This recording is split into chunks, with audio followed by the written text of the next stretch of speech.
ወይዘሮ ሜላት ሀናን ልጇን ካተረፈችላት በኋላ አሁን ግን በጥርጣሬ ውስጧ ተሞልቷል። ምክንያቱም ዶክተሩና ሀና ልጅን ሰላምን የሆነ ነገር አድርገዋታል ብላ ታምናለች። ይሄ ሁሉ ነገር መስዋዕት አድርጋ ልጇን ከሞት ካተረፈችላትም በኋላ ነገር ግን በውስጧ ሌላ ክፋት ይዛለች ማለት ነው። ሰላም ሰላም! ውድና የተከበራችሁ የቻናል ቤተሰቦች እንዴት ናችሁ? ደህና ናችሁ? ከኔ ጋር ሁሉም ሰላም ነው። እንዴት ናችሁ? ለዚህ ቻናል አዲስ ከሆናችሁ ሰብስክራይብ በማድረግ ቤተሰቡ ነው። እንዲሁም ነባር ቤተሰቦች እንኳን ደህና መጣችሁ። ዛሬ ኖላዊ ክፍል 20 ይዤ መጥቻለሁ ማለት ነው። በዚህ ክፍል እንግዲህ በባለፈው ሚናሴ ዶክተሩ ደውሎለት ስለ ባለፈው ስላናገረው ስለ ሀናና ሰላም እንዲሁም ደግሞ ስለ ቤታቸው ያለው ሁኔታ ስለነገረው ለዛም ደግሞ አድናቆቱን ሊገልጽለት ደውሎ ጠርቶት ሰላምም ስትጨነቅ ስለ እኔ ሊነግረው ነው ብላ በሀሳብ ስትጨነቅ እዛ ላይ ነበር ያለቀው። ዛሬ ደግሞ እንግዲህ ያው ሀና ሰላምን ልክ እንደ እናት ልክ እንደ ታላቅ እህት ስትንከባከባት ነበር። በእናቷ ቦታ ሆና ያው ሰላም ልጅ ጽንስ ስለወረደባት በዛም ምክንያት ልክ እንደ ወላድ ስለሆነች ያንን ነገር እንክብካቤ ያደረገቻት ትሪት ስታደርጋት ነበረ። ሰላምም ደግሞ ሀናን በጣም እየወደደቻትና እየቀረበቻት መታለች። ምክንያቱም ይህን እንክብካቤ ከእናቷ እንኳን አግኝታው ማታቀውን ሀንዬ እኔ ግን አሁን በራሴ ላይ እየተጸጸትኩኝ ነው አለቻት። ለምንድን ነው ደግሞ የምትጸጸችው? ሰላምዬ ምን ሆንሽ? ምን ገጠመሽ ደግሞ ስትላት እንደዚህ ታመሜ ጽንስ አስወርጄ እንደዚህ እየተንከባከብሽኝ አስበሽዋል? ጽንሱን በወልደው ኖሮ እኮ የምታደርግልኝን እንክብካቤ ማሰብ አይከብድም አለቻት። ከዛም በኋላ ሀንዬ እንደ ሰላምዬ አንቺ እኮ እህቴ ማለት ነች። ስለዚህ ከጎንሽ ልሆን ለራሴም ቃል ገብቻለሁና አሁን ዋናው ነገር አንቺ ሰላም መሆንሽ ነው። ደግሞ እንደዚህ አይነት ነገር ድጋሚ እንዳታወሪ ስላደረኩልሽ ነገርም ሆነ ለማደርግልሽም ሆነ ምንም ነገር እንድትናገሪም ሆነ እንድታነሹ አልፈልግም። ያለፈው አልፏል። ዋናው አንቺ ደህና መሆንሽ ነው እና በቃ አሁን ቁርስ መብላት አለብሽ ስትላት እሺ በቃ አሁን እኔ እጅን ታጥቤ ልምጣ አለች ሰላም። ሀናም ደግሞ ያው እንድትቀሳቀስ ስላልፈለገች ሰላምዬ ግን አንድ ነገር ባስቸግርሽ ደስ ይለኛል አለቻት። እሺ ሀንዬ ምንድን ነው የምታስቸግሪ ብላ ስጠይቃት እኔ ቁጭ ብዬ ባጎርስሽ ደስ ይለኝ ነበር፣ ፍቃድሽ ከሆነ እንደው ደፈርሽኝ አትበይኝና አለቻት። ሰላምም ደግሞ እንዴ ሀንዬ እኔ በጣም ነው ደስ ያለኝ፣ በጣም በደስታ ነው የምፈቅድልሽ አለቻት። ከዛም በኋላ ሀናም ሰላምን ቁጭ ብላ እያጎረሰቻት ታበላታለች። ልክ እንደ እናት ስትንከባከባት ነበረ። ሰላምም ደግሞ እንግዲህ ያው የሀና እንክብካቤ በጣም ተመችቷታልና ወተትም ጠጭ ብትላትም ወተት ደግሞ አልወድም ብላ እምቢ ትላታለች። ያው ብዙ ደም ስለፈሰሳት ያንን የፈሰሳትን ደም ደግሞ የሚተካላት ፈሳሽ ነገር በመውሰድ ስለሆነ ነበር ወተቱን ያመጣችላት። እሷ ግን ወተት አልወድም አልጠጣም ብላ እምቢ ያለቻትና ምግቡን ትበላለችና ሀና አሁንም ስራዋን እንደቀጠለች ናት። ቤታቸው ውስጥ እንግዲህ ምንም ሰላም የለም። ወይዘሮ ሜላት ልጆቿ አኩርፈዋታል። ምክንያቱም በሀና ላይ ያደረገችው ነገር እንዲሁም ደግሞ ለሰላም ደም በሁለተኛ ጊዜ እንድሰጣት ስላደረገች እና ስትገፋፋት ስለነበረ በዛ እናታችን ጨካኝ ናት፣ አረመኔ ናት፣ ለሰው ልጅ አታስብም፣ ለልጆቿ እንጂ ለሌላ ሰው አትራራም፣ አታስብም፣ ምን አይነት እናት ነሽ አንፈልግሽም ብለው ዘግተዋት ስለነበረ ሀና እንግዲህ እነዛን የተጣሉ ቤተሰቦች ለማስታረቅ ሙከራ አድርጋ ነበረ። እንደምንም ብላ እናታቸው መልካም ሴት እንደሆነች እንዲሁም ደግሞ ለልጇ ስትል እንደሆነ ይሄን ነገር ያደረገችው እና እሷ ብቻ ሳትሆን ማንኛውም እናት ለልጇ መስዋዕት እንደምትከፍል እና ሌላም ሴት ብትሆን ለልጇ ይህንኑ ነገር እንደምታደርግ አስረዳቻቸው። ሚናሴና ሰላም ግን ስለ እናታቸው ጨካኝነት እየነገሯት ነበር። እናት ብትሆንማ ኖሮ እንደዛ አታደርግም ነበር። የሰው ልጅ ገላ የራሷ ልጅ ለማትረፍ አታስብም ነበር። እናታችን በጣም ጨካኝ ናት፣ ስለዚህ አንፈልጋትም ይላሉ። ሀናም ደግሞ እናታቸው በጣም መልካም ሰው እንደሆነችና ለእነሱ አስባ ይሄን ነገር እንዳደረገችና እንዲሁም ደግሞ ከጀርባቸው እናታችሁ ጨካኝ ብትሆን ኑሮ ለአባቴ መታከሚያ 100,000 ብር አትሰጠኝም ነበር ብላ ነገረቻቸው። ሚናሴና ሰላም ይሄን ነገር ሲሰሙ በጣም አመናቅቷቸው ነበር። ምን የእኛ እናት ይሄን በፍጹም ልታደርገው አትችልም፣ እናቴ በፍጹም ይሄን አታደርግም አለች ሰላም። ሚናሴም ደግሞ አረ ሀና ተዋሻለች እንዴ? እኛን ለማስታረቅ ብለሽ ከሆነ አላውቅም እንጂ በፍጹም እናት ይሄ ልታደርግ አትችልም። ምን? እኔ ላምንሽ አልችልም አላት። ሀናም ደግሞ ምንም ነገር እንዳልዋሸችና እውነቷን እንደሆነና ወይዘሮ ሜላት ሀናን እየረዳቻት እንደነበረና ለአባቷ መታከሚያ 100,000 ብር እንደሰጠቻት እመቤቴ ማርያምን እኔ ምንም ነገር አልዋሻችሁም፣ እመቤቴ ማርያም ምስክሬ ናት እያለች ነገረቻቸው። ከዛም በኋላ እነሱ በጣም ደስ አላቸው። እናታችን ይህን ያክል መልካም ሰው ናት እንደብለው አስበው ስለማያውቁ የእናታቸውን መልካምነት ሲሰሙ ዛሬ ላይ በጣም ደስ አላቸው። ከዛም በኋላ እኔ አሁን የምፈልገው እናታችሁን ይቅርታ እንድጠይቋትና ልክ እንደ በፊቱ እንደነበራችሁት ፍቅራችሁ እንድመለስና ቤተሰቡ ናቸው አብራችሁ እንድትኖሩ ነው የምፈልገው አለቻቸው።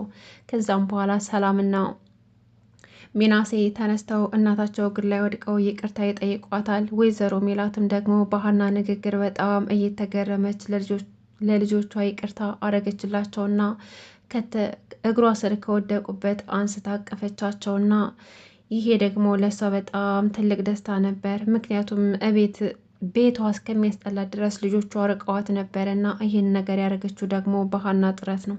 ሀና ሳይነግሯት የምትረዳ የሰውን ቁስል አይታ የምትረዳና በቃ የሰውን ጉለት የምትሞላ ከራሷ ይልቅ ለሰው የምትኖር ልጅ ስለሆነች በዚህ ደግሞ ወይዘሮ ሜላት ትቀናለች። ምናለ ልጆቼ እንደሷ በሆኑልኝ ወይም ደግሞ ሀንዬ የኔ ልጅ በሆነች እያለች ትመኛለች። ነገር ግን ወይዘሮ ሜላት አሁን ላይ ጥያቄ የፈጠረባት አንድ ነገር አለ። ምንም እንኳን ሰላምን ለመጠየቅ ብትፈራም የሰላም ህመም ምን ነበር? በሰላም ቤት ጥያት እጄ ድንገት ተደውሎ ልጅሽ ሆስፒታል ናት ተብዬ ከዛም ደግሞ ዳና ናት ብዬ ወደ ቤቴ በተመለስኩበት ጠዋት ተደውሎ ልጅሽ ደም ትፈልጋለች የተባልኩበት ምክንያት ምንድን ነው? ህመሟ ምን እንደሆነ በጣም ጥርጣሬ ውስጥ ገብታለች። ከዛም በኋላ ትሄድና ሰላምዬ እኔ እኮ አንድ ነገር ልጠይቅሽ ነበር፣ ነገር ግን ትቆጫለሽ ብዬ ፈርቻ ነው እንጂ ልጠይቅሽ ነበር አለቻት። ሰላምም እንዴ ማየ ጠይቅኝ፣ አሁን እኮ ታርቀናል፣ እኔና አንቺ የፈለግሽውን መጠየቅ ትችያለሽ አለቻት። ከዛም በኋላ ወይዘሮ ሜላት እኔ ምልሽ ሰላምዬ፣ ቆይ ህመምሽ ግን ምንድን ነበር? እኔ እኮ ምን እንድታመምሽ ራሱ እስካሁን ድረስ አላውቅም አለቻት። ሰላምም ምን እማዬ ደግሞ አሁንም ጭቅጭቅሽ ልትጀምሪ ነው? ህመሜማ ዶክተሩ እንዳለሽ ነው አለቻት። ወይዘሮ ሜላትም እኔ እኮ ህመምሽ ምን እንደሆነ አልነገሩኝም፣ ዶክተሩም እኮ ምንም የነገረኝ ነገር የለም፣ ሀናም አልነገረችኝም። ስለዚህ ነገሩን አድበስብሰውታልና የሆነ ነገር እንዳለ ውስጥ ይሰማኛል፣ ወይም ደግሞ የሆነ ነገር እየደበቃችሁ ነው አለቻት። ሰላምም ደግሞ እማዬ ያምሻል እንዴ? እንዴት ነው እንደዚህ የምታስቢው? አሁን ዋናው ነገር የኔ ደህና መሆን ነው። እኔ ደህና ነኝ አሁን ላይ ደግሞ እነሱ ካልነገሩሽ እኔ ምን አውቃለሁ ህመሜ ምን እንደሆነ አለቻት። ከዛም በኋላ ወይዘሮ ሜላት እንዴ ሰላምዬ፣ እነሱ እኮ ነገሩን ሁላ አድበስብሰውታል፣ ድብስብስ ያለ እኮ ነገር ነው የገጠመኝ አለቻት።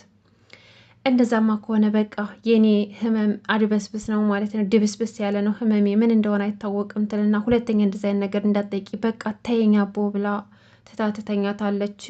ትተኛለች። ጀርባዋን ትሰጣታለች ለእናቷ። እናቷም ደግሞ ውህ እንደዋለ መታደሌ፣ ማን ነው ግን ቤቴ እንደዚህ የረገመው? ቤት ሰላም አይሁን ፍቅር አይስፈንበት ብሎ እየረገመኝ ማን ነው? እስኪ አሁን ገና ከምታረቃችን ደግሞ ይህን ጥያቄ ለምን ጠየኳት? ምን ነው አፌን በቆረጠኝ ብላ ወይዘሮ ሜላት ሰላምን ስለጠየቀቻት በጣም ትጸጸታለች። እንግዲህ ከወይዘሮ ሜላት ቢሮ የሚሰራው አንተነህ ሰራተኛዋ ይደውልላትና መታ ቢሮ ሰሞኑን ስራ መታ ስለማታቅ መታ መፈረም እንዳለባት ይነግራታል። ከዛም በኋላ ወይዘሮ ሜላት የቤተሰብ ጉዳይ እንደገጠማትና ዛሬ መምጣት እንደማትችልና አስፈላጊና አስቸኳይ ነገር ካለ ደግሞ እሱ የሚፈረመውን ፋይል እቤት ድረስ ይዞላት እንዲመጣና እንድትፈርም ትነግረዋለች። ከዛም በኋላ አንተነ እንግዲህ በተባለው መሰረት ቀጥ ብሎ ወደ ቤት ይመጣና ልክ የመጀመሪያ እንደመጣ ሀናን ሳያት ሀና ላይ ፈዞ ነበረ። ሀናን ተመኛት። ከዛም በኋላ ወይዘሮ ሜላት አንተነህ ምንድን ነው የምታፈጠው ሲል ማናት አለ። እሷማ ሀና ትባላለች የቤት ሰራተኛ ናት አለችው። ከዛም በኋላ አንተነህ ምን የቤት ሰራተኛ? በፍጹም እኮ የቤት ሰራተኛ አመስልም። ቆይ ምን ስትሆን የቤት ሰራተኛ የሆነችው? እኔ አላምንም። ይችማ የቤት ሰራተኛ አይደለችም፣ ምኗም እኮ የቤት ሰራተኛ አትመስልም አላት።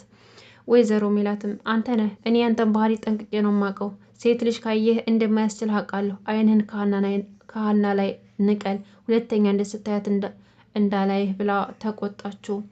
እሺ በቃ ወይዘሮ ሜላት አለና የሚፈረመውን ወረቀት ይሰጣታል። ከዛም በኋላ ስታየው ሂሳቡ ትክክል ስላልነበረ ምን እየሰራ ነው? እስኪ ሂሳቡን አይተዋል? ምንም እኮ ትክክል አይደለም ብላ ትጮህበታለች። እስከ ዛሬ ምን እየሰራህ ነበር አለችው።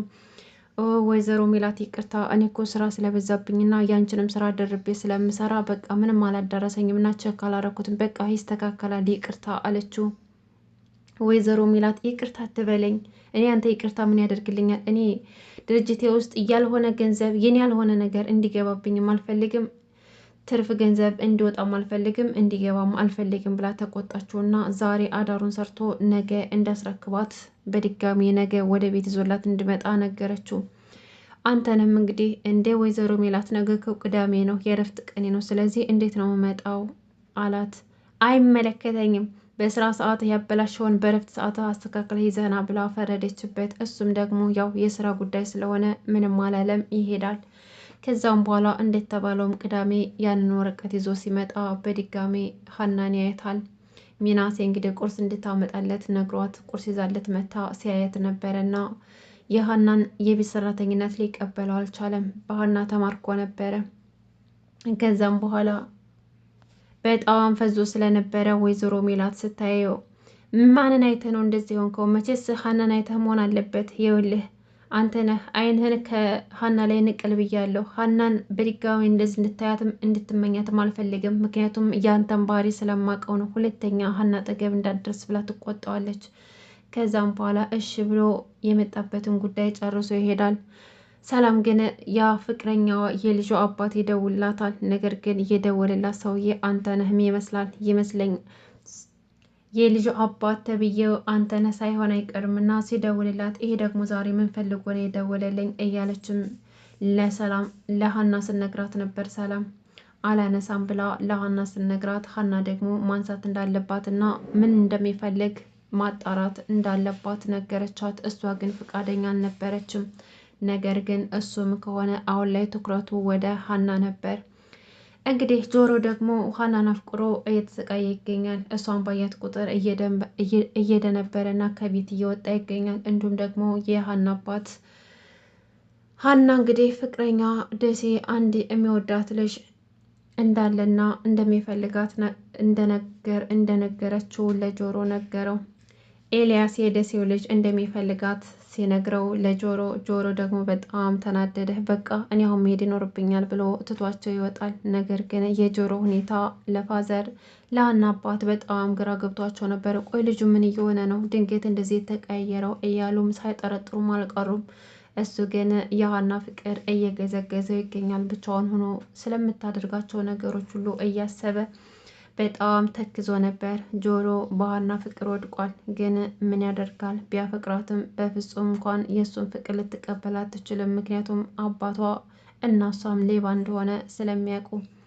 ውድና የተከበራችሁ የቻናል ቤተሰቦች ኖላዊ ክፍል 20 ይህን ይመስል ነበር። እስካሁን አብራችሁ ስለቆያችሁ ከልብ እያመሰገንኩ ለቻናል አዲስ ከሆናችሁ ሰብስክራይብ ማድረጋችሁ እንዳትረሱ።